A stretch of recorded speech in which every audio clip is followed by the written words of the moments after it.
कि जिस प्रकार से आर्थिक अनुशासन के द्वारा देश की अर्थव्यवस्था को दुरुस्त करने का काम किया है, आज जिससे हम एप्रोप्रिएशन बिल पर के सप्लीमेंट्री ग्रांट पर बोल रहे हैं, सभापति महोदय, बजट एक टूल होता है डेवलपमेंट का, और जो आर्थिक विकास होता है उस आर्थिक विकास के साथ एक राजनीतिक दृष्टि होती है। इसलिए पॉलिटिकल इकोनॉमी किस डायरेक्शन में, किस दिशा में जाती है, यह इस बात पर निर्भर करता है कि हमारा अधिष्ठान पैराडाइम क्या है।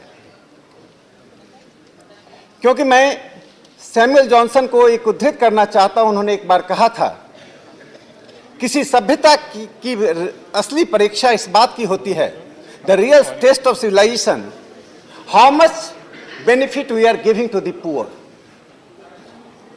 जब यह बात उन्होंने कही थी, तब यूरोप में लगातार अर्थव्यवस्था पर कॉरपोरेट हावी था।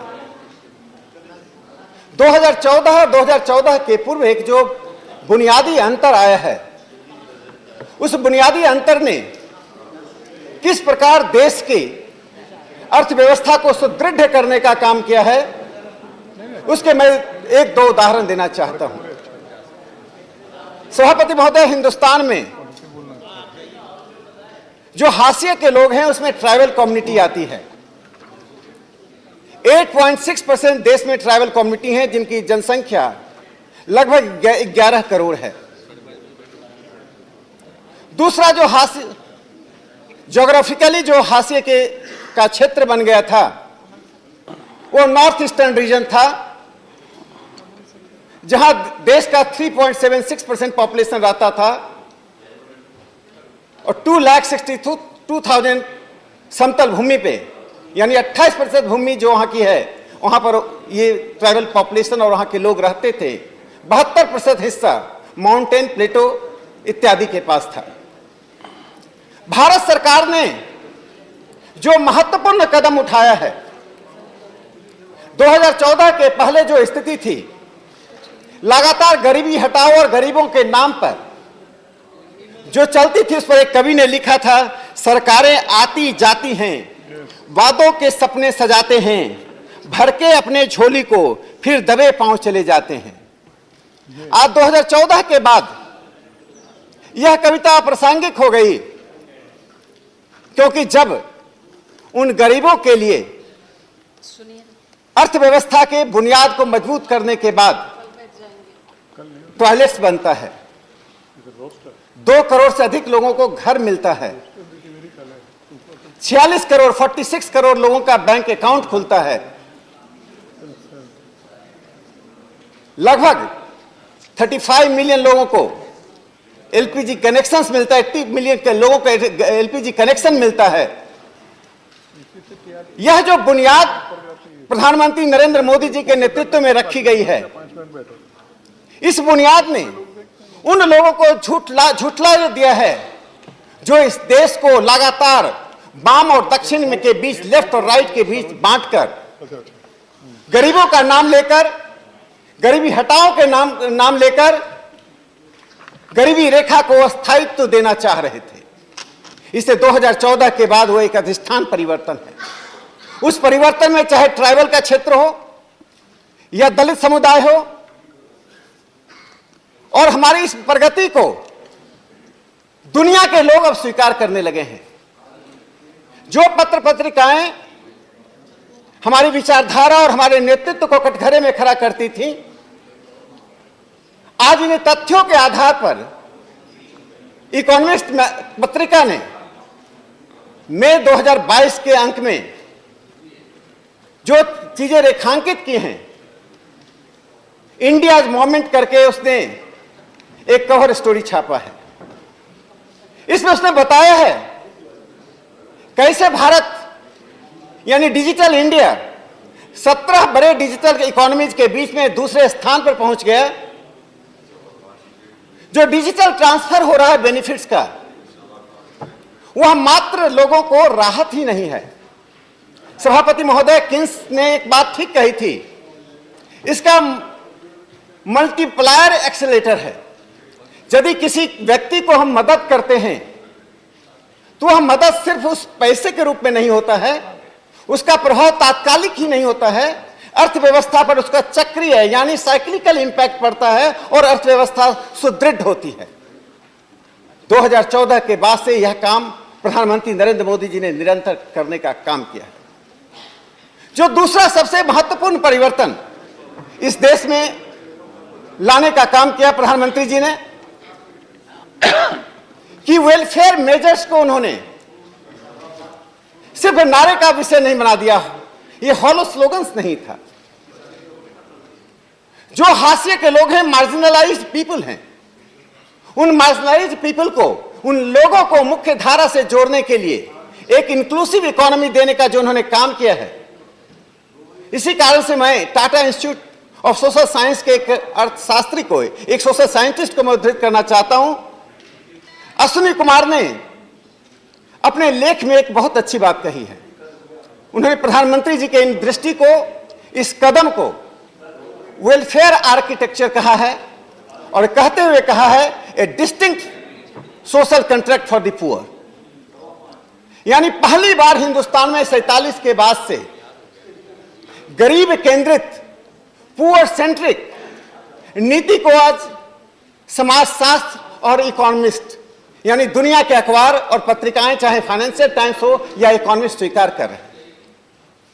लेकिन मुझे आश्चर्य होता है जब आर्थिक विकास ने हिंसा को समाप्त किया, लोगों के बीच में असहिष्णुता को समाप्त किया, तब भी हमारे सदन में अर्बन नक्सल के समर्थन में क्यों बात कही जाती है।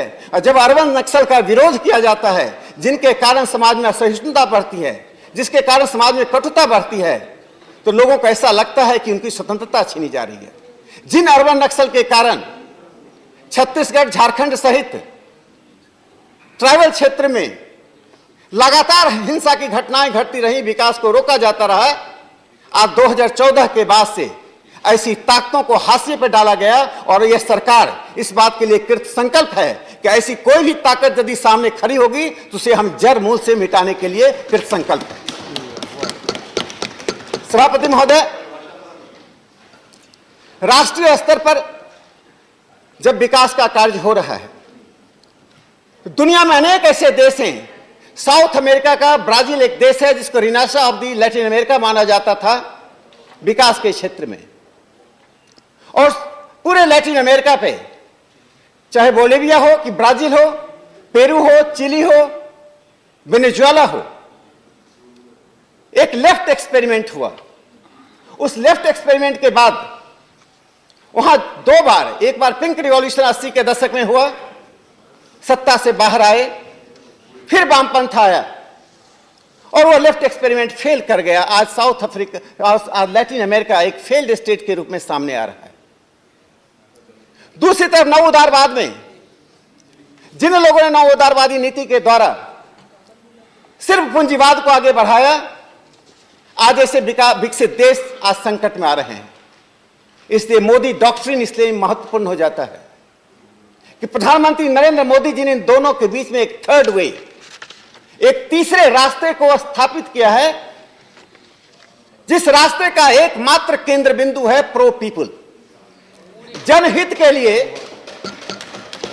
जब हमें पब्लिक सेक्टर के पास जाना पड़ेगा, हम पब्लिक सेक्टर के पास जाएंगे। जब हमें प्राइवेट सेक्टर के पास जाना पड़ेगा, हम प्राइवेट सेक्टर के पास जाएंगे। जब हमें दोनों के पास जाना पड़ेगा तो हम पब्लिक और प्राइवेट सेक्टर की पार्टिसिपेशन की बात करेंगे। जब इकोनॉमिक फंडामेंटलिज्म इस देश को 7 दशकों तक ग्रस्त कर रखा था, उस इकोनॉमिक फंडामेंटलिज्म से प्रधानमंत्री नरेंद्र मोदी जी ने साहस के साथ इस देश को अलग किया है।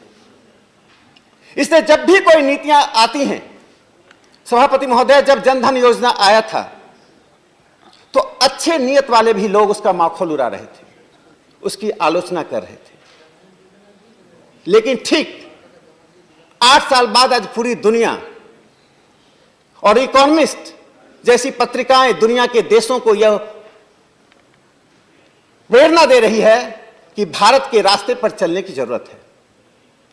क्योंकि भारत का जो रास्ता है, उस रास्ते ने न सिर्फ लोगों के लोगों तक राज्य का वह अंश पहुंचाया, उन्हें भारतीय गणतंत्र का हिस्सा होने के लिए एक एहसास दिया। सभापति महोदय, आर्थिक विकास के क्षेत्र में जब हम कदम बढ़ाते हैं तो दृष्टिकोणों की आलोचनाएं हो सकती हैं, लेकिन जब देश दवा के उत्पादन में दुनिया में तीसरे स्थान पर चला जाए, डिजिटल क्षेत्र में दूसरे स्थान पर पहुंच जाए, देश की 5वीं बड़ी अर्थव्यवस्था बन जाए और पूरी दुनिया में भारत में गरीबी को हटाने की उस प्रक्रिया के प्रति एक दृष्टिकोण बदल जाए, लेकिन भारत के विपक्ष उन बातों को पर भी सहमति देने के लिए तैयार नहीं है जिन बातों का संबंध राष्ट्र से है, जिन बातों का संबंध आम जनता से है, जिन बातों का संबंध देश में कल्याण के कार्यों से है। सभापति महोदय, जो एक सबसे महत्वपूर्ण कदम प्रधानमंत्री नरेंद्र मोदी जी ने उठाया है कि अर्थव्यवस्था तब तक सुदृढ़ नहीं हो सकती है जब तक नीचे से लेकर ऊपर तक एथिक्स का महत्व को, नैतिकता के महत्व को स्वीकार नहीं किया जाए। यदि ऊपर में देखें, इंसॉल्वेंसी एंड बैंकरप्सी कोड के द्वारा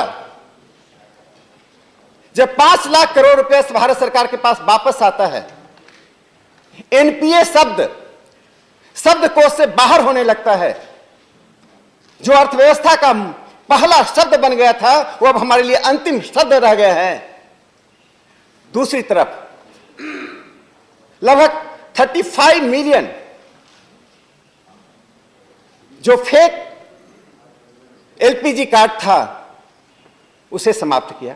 47 मिलियन फेक राशन कार्ड को समाप्त किया। 7.8 मिलियन जो फेक एम्प्लॉयमेंट गारंटी कार्ड बनाए हुए थे उनको समाप्त किया। तो अर्थव्यवस्था सिर्फ इस बात से नहीं चलती है कि आप क्या कार्यक्रम लाते हैं, क्या नीतियां लाते हैं, आपकी नीयत कैसी है, और नीयत में आप में यदि खोट है तो अच्छी नीतियां भी समाप्त हो जाती हैं। प्रधानमंत्री नरेंद्र मोदी जी ने अपने साफ नीयत से, देश के विकास की नीयत से गरीबों को केंद्र में रहकर जो काम किया वो अद्भुत और अभूतपूर्व कार्य है जिसे आज पूरा देश स्वीकार कर रहा है। सभापति महोदय, हमारा सरहद हमेशा से एक ऑर्फन स्टेज में रहा है। 4000 किलोमीटर का चीन के सरहद पर जो इंफ्रास्ट्रक्चर का विकास हुआ, अभी माननीय प्रधानमंत्री जी ने शिलांग में जिस बात को कहा, सड़क सेतु यानी सड़क और पुल और सुरंग सेतु और सुरंग बनाने के बाद मैं 2015 में स्टैंडिंग कमेटी के तहत जब मैं गया था और सेना के जवानों से बात हुई, वे दबे जुबान से कह रहे थे कि सेना को वहां पहुंचना, सेना के आर्म्स का पहुंचना, सेना के बुताद का पहुंचना आपात स्थिति में बहुत ही कठिन स्थिति है। लेकिन जब हम 2021 में वहां पहुंचे तो भारत की सेना, भारत की सरकार की उन नीतियों पर गर्व कर रही है जिन नीतियों के कारण आज सरहद भी सुरक्षित है, सेना का आत्मबल बढ़ा है और दुनिया में हमसे जलने वाले, चिढ़ने वाले और विस्तारवादी नीति रखने वाले देश आज हमसे आक्रांतित है। इससे अर्थव्यवस्था सिर्फ बदलती है तो सिर्फ गांव तक ही नहीं पहुंची है, वो सरहद तक भी पहुंची है। वो सिर्फ गरीबों तक ही नहीं पहुंची है बल्कि उस मध्यम वर्ग को भी राहत दिया गया है। इसलिए मैं अंत में अपनी बात को समाप्त करने से पहले एक उद्धृत करना चाहता हूं। जब एक सफल नेतृत्व होता है तो उसके लिए इतिहासकार गिब्बन ने कहा था, The winds always favor the ablest navigator। आज प्रधानमंत्री जी जो कदम उठा रहे हैं उस कदम के पीछे पूरा देश खड़ा है। देश को अनुभूति हो रही है कि एक भारतीय गणतंत्र उसके पास है और गणतंत्र का वो हिस्सा है। इसलिए मैं अपने विपक्ष के साथियों से कहना चाहता हूं अंत में कि आलोचना कीजिए लेकिन रचनात्मक हो। चुनावी मुद्रा में हर समय आलोचना करने से आपकी अपनी विश्वसनीयता जाती है। देश की संप्रभुता का मूल्यांकन करने से आप पर लोग हंसते हैं, शत्रु राष्ट्र आपसे खुश होता है। इसलिए कम से कम देश के उन मुद्दों पर जो संप्रभुता का मुद्दा है, जनता के कल्याण का मुद्दा है, सभापति महोदय, हम सबको एकमतता रखनी चाहिए और उसी एकमतता के साथ राष्ट्र को आगे बढ़ाने की कोशिश करनी चाहिए। धन्यवाद।